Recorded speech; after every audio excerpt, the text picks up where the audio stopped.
अस्सलाम वालेकुम।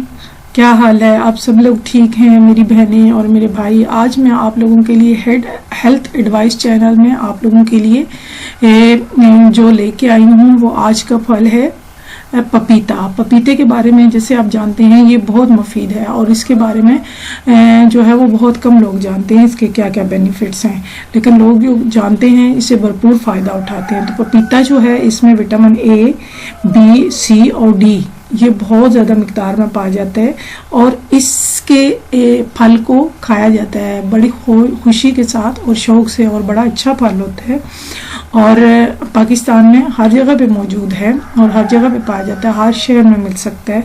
इसके जो है एक तो हम खाने के लिए इस्तेमाल है, इसके अलावा हम इससे सालन भी बना सकते हैं। पपीते का सालन भी बहुत मज़े का, जो कच्चा पपीता होता है उसके साथ आप सालन बनाएं, बहुत मज़े का बनता है। तो और वो आपके दौरान खून को तेज़ करता है और खून के अंदर जो गलत किस्म के मादे पाए जाते हैं जो हमारे जिस्म में खारिश पैदा करते हैं, जब हमारे दौरान खून को गंदा करते हैं तो उसको साफ करते हैं।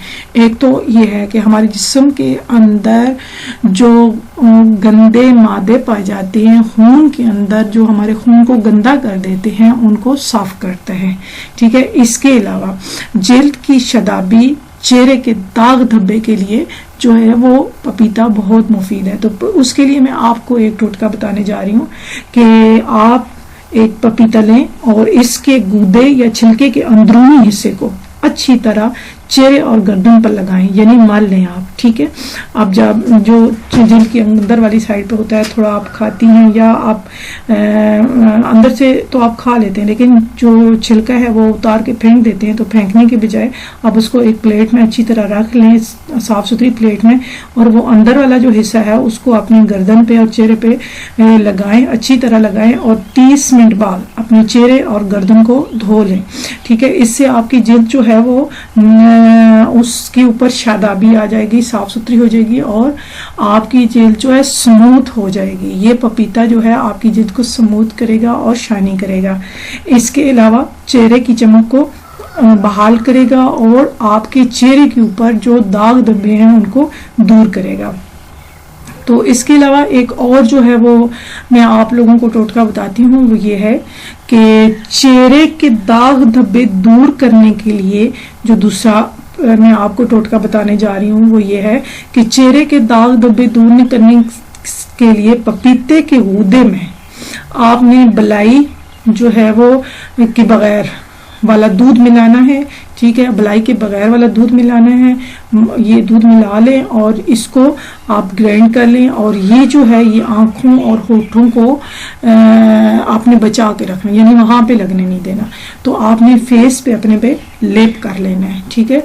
यानी दूध के अंदर आप पपीते को ग्राइंड कर लें और उसको अपने फेस पे, गर्दन पे, जहाँ जहाँ आप हाथों पे, पाँव पे आप लगाना चाहती हैं, आप अपनी जिल्द को निखारना चाहती हैं, वहाँ पे आप लगाएं। तो 5 मिनट के बाद आप नीम गर्म पानी के साथ आप धो लें।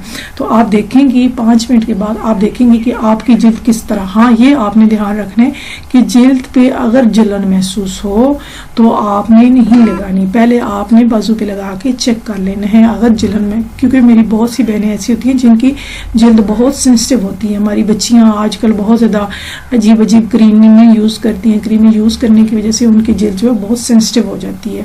तो काइंडली जो है ये आपने देखना है, सेंसिटिव जिल्द जो है वहाँ पे आपने लगाने से इज्तनाब करना है। तो 5 मिनट के बाद आपने गर्म पानी से धो लिया। ठीक है।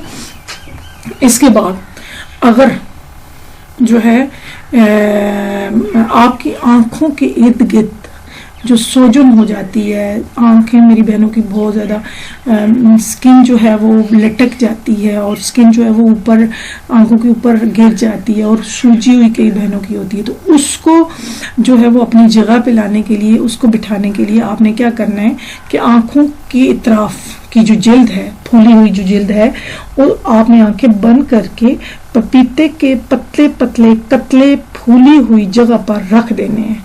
5 मिनट बाद नीम गर्म पानी से अपने चेहरे को धो लेना है, आंखों को धो लेना है। तो कतले कौन से वाले होंगे? जो पपीते के छिलके के अंदर वाले हिस्से हैं उसको आप कतले कहेंगे और वो छोटे छोटे पीसेस बना के आप जो है वो आंखों के उन हिस्सों पे रखेंगी जहाँ पे आपकी जिल्द फूली हुई है। तो थोड़ी देर के बाद आप धो लेंगी नीम गर्म पानी के साथ, तो इंशाल्लाह आप देखेंगी कि आपकी जिल्द के जो आंखों के हिस्से सूजे हुए थे, फूले हुए थे, वो ठीक हो जाएंगे। अच्छा, एक और मैं आप लोगों के लिए लेके आएंगे, जो आपकी स्किन के ऊपर डेड सेल जम जाते हैं, जिसकी वजह से आपकी स्किन खुरदरी हो जाती है, सख्त हो जाती है। हम कहते हैं कि ऊपर जो है वो दरारें सी पड़ जाती हैं, ठीक है, और कलर भी जो है वो ब्लैक हो जाता है। तो उसके लिए आपने अपनी जिल्द पे, यानी खुरदरी जिल्द के लिए आपने क्या करना है कि पक्का जो पपीता होगा, इसके छिलके का अंदरूनी हिस्सा पूरे जिस्म पर मल लेना है, ठीक है। नहाने से पहले आप पूरे जिस्म पर मल लें, और इससे जिस्म कि खुरदरी जिल्द जो है वो नरम मुलायम हो जाएगी। और ये मलना है आपने नहाने से पहले। आप वॉशरूम में नहाने से पहले आप 5 मिनट के लिए पूरे जिस्म पे एक दफ़ा लगाएं और थोड़ा थोड़ा आप मसाज कर लें, और दौरान खून भी ये तेज़ कर देता है, ठीक है, जिसकी वजह से ब्लड सर्कुलेशन तेज़ होती है। तो फिर जो है वो हमारी जिस्म के अंदर से जो ब्लड होता है सर्कुलेट जब अच्छी तरह होता है तो हमारी बॉडी के ऊपर वाले हिस्से में आ जाता है। तो वो जो है वो आपने नहाने से पहले करना है, नहा लेना है, फिर इसके बाद नीम गर्म पानी के साथ आपने गुस्ल कर लेना है, ठीक है। और दूसरा ये, अगर आप अपने खून को साफ करना चाहती हैं, आपको खून के अंदर ऐसे मवाद हैं, ऐसे ज़रात हैं जिनकी वजह से मुख्तलिफ किस्म की बीमारियां पैदा होती हैं, तो आप पपीते का सालन इस्तेमाल करें, पपीते का फल ऐसे खाएं, कच्चे पपीते का सालन बनाया करें, और पक्का पपीता आप जो है वो खाएं। तो इंशाल्लाह आप देखेंगे कि आप बिल्कुल हशाश बशार, बिल्कुल एक्टिव और बिल्कुल सेहतमंद और खूबसूरत हो जाएंगी इंशाल्लाह। इसी के साथ अल्लाह हाफिज।